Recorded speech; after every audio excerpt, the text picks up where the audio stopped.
Hi welcome to our channel. ప్రస్తుతం మనతో పాటు దామ బాలాజీ గారు సీనియర్ జర్నలిస్ట్ ఉన్నారు. వాటితో ఒకసారి మాట్లాడదాం. సార్ నమస్కారం.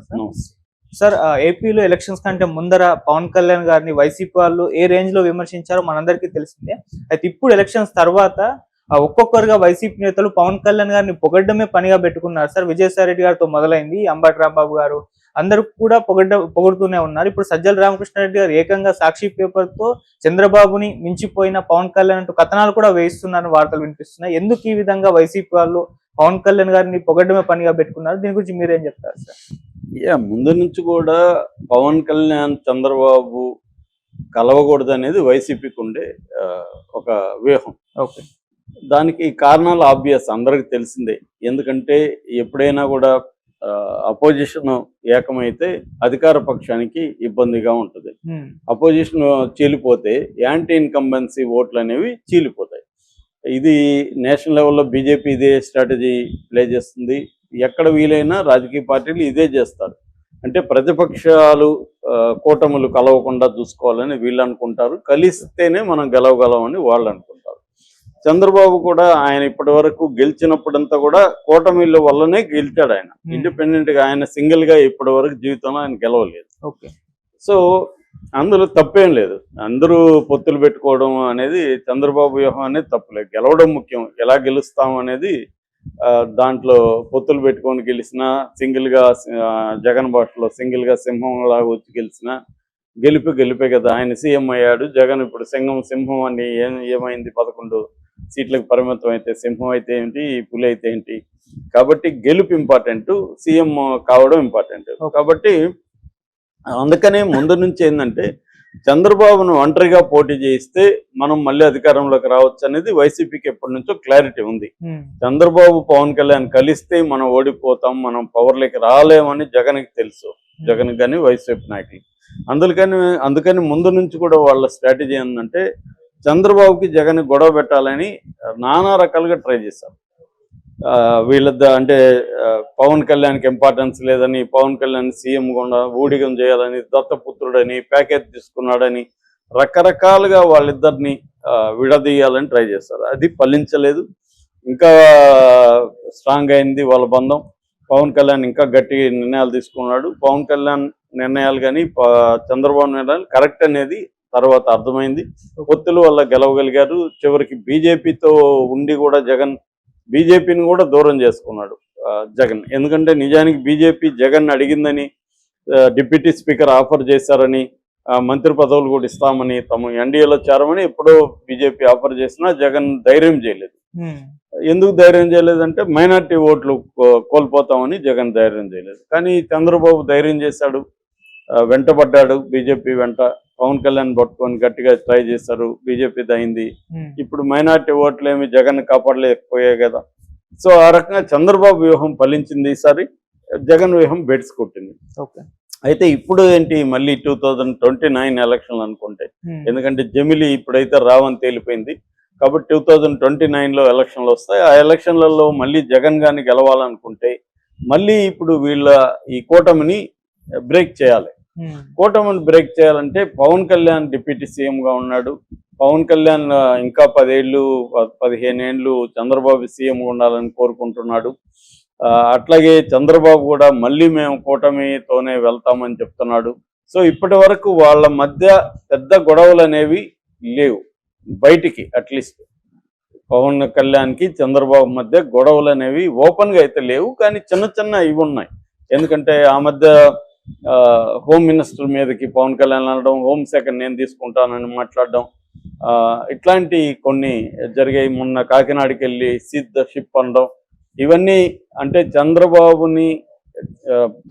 ప్రభుత్వంలో ఉండే పాజిటివ్ అంశాలేమో వాటా తనకి, నెగిటివ్ అంశాలేమో నాకు వాటా లేదు, నేను ప్రతిపక్షంగా జగన్ కంటే గట్టిగా పోరాటం చేస్తున్నాను అన్న ఒక ఇమేజ్ని పవన్ కళ్యాణ్ తెలివిగా బిల్డప్ చేసుకుంటూ వస్తున్నాడు. దానివల్ల పవన్ కళ్యాణ్కి హీరోయిజం ఉంటుంది. మొన్న సీజ్ ద షిప్ కూడా ఎంత హీరోయిక్, అది చివరికి టైటిల్ కూడా తీశారు, రిజిస్టర్ చేశారు సినిమా తీయాలని. నిజానికి అదేమి కాలేదు, ఆల్రెడీ కేంద్రం రిజెక్ట్ చేసింది. అలాగా నువ్వు సినిమాలో సీజ్ ద షిప్ అంటే జరగదని, దానికి ఇంటర్నేషనల్ లాస్ ఉంటాయి, వ్యవహారాలన్నీ ఉంటాయి. అది ఇంటర్నేషనల్ షిప్, ఇంటర్నేషనల్ వాటర్స్ లో ట్రావెల్ అవుతుంది. దానికి ఒక దేశంలో సీజ్ చేసేయాలంటే అంత ఈజీ కాదు. దానికి ఒప్పందాలు ఉంటాయి ఇంటర్నేషనల్. అది పవన్ కళ్యాణ్కి తెలియదని కాదు, ఆయనకి కూడా ఒక ఇమేజ్ కావాలి. ఒక ఛాన్స్ దొరికినప్పుడంతా తను ఒక రెబల్ లాగా ఈ ప్రభుత్వంలో అన్యాయాల్ని, నెగటివ్ అంశాలని ప్రశ్నించే ఒక హీరో లాగా అతను ప్రొజెక్ట్ చేసుకోవడానికి అతను ట్రై చేస్తున్నాడు. అది అతని రాజకీయ వ్యూహం. చంద్రబాబుకి అది తెలీదా? తెలుసు. కానీ దాన్ని బ్రేక్ చేయాలంటే చంద్రబాబు ఏం చేస్తున్నాడు, పవన్ కళ్యాణ్ ఇమేజ్ని కొంచెం తగ్గించుకుంటూ రావాలి. అది ఇండైరెక్ట్గా చేస్తూ రావాలి. డైరెక్ట్గా చేస్తే మళ్ళీ ఇబ్బంది.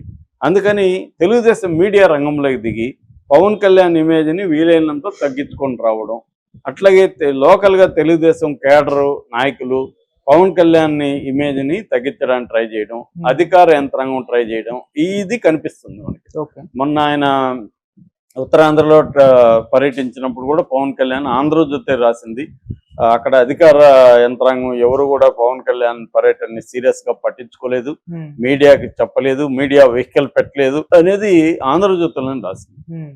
అంటే అధికార యంత్రాంగం ఆయన పర్యటనని సీరియస్ గా తీసుకొని దానికి సంబంధించిన ప్రోటోకాల్స్ ఏవి ఫాలో కావట్లే. అంటే మీడియా ఎందుకు పెట్టట్లేదు, పబ్లిసిటీ పవన్ కళ్యాణ్కి రావడం వీళ్ళకి ఇష్టం లేదు. అదొకటి. రెండోది, మొన్న పిఠాపురంలో అక్కడ మీటింగ్ జరిగితే పవన్ కళ్యాణ్ ఫోటో స్టేజ్ మీద పెట్టలేదు అని చెప్పి వాళ్ళు అలిగి గోల చేసి చివరికి పెట్టించారు. పెట్టించిన క్రమంలో చంద్రబాబు వాళ్ళు తీసేస్తే వర్మ కూడా అలిగి వెళ్ళిపోయాడు స్టేజ్ మీద నుంచి. అంటే ఇక్కడ ఒక రకమైన ఎవరు పవర్ఫుల్ అన్న ఒక వారు జరుగుతుంది. ఓవరాల్ గా మనం గానీ అక్కడ కూటమి పరిపాలన గవర్నెన్స్ చూస్తే నిర్ణయాలు తీసుకునేదంతా ఎక్కువగా లోకేష్ తీసుకుంటున్నట్టుగా మనకు వార్తలు వస్తున్నాయి. పవన్ కళ్యాణ్ పైకి రెబల్లాగా ఉన్న డెసిషన్ మేకింగ్ ఇంపార్టెంట్. ఎప్పుడైనా ప్రభుత్వంలో డెసిషన్ మేకర్ ఎవరు అనేది ఇంపార్టెంట్. వాళ్ళే పవర్ఫుల్. మిగతా బయట ఎంత డ్రామాలు చేసినా వాళ్ళు పవర్ఫుల్ కాదు.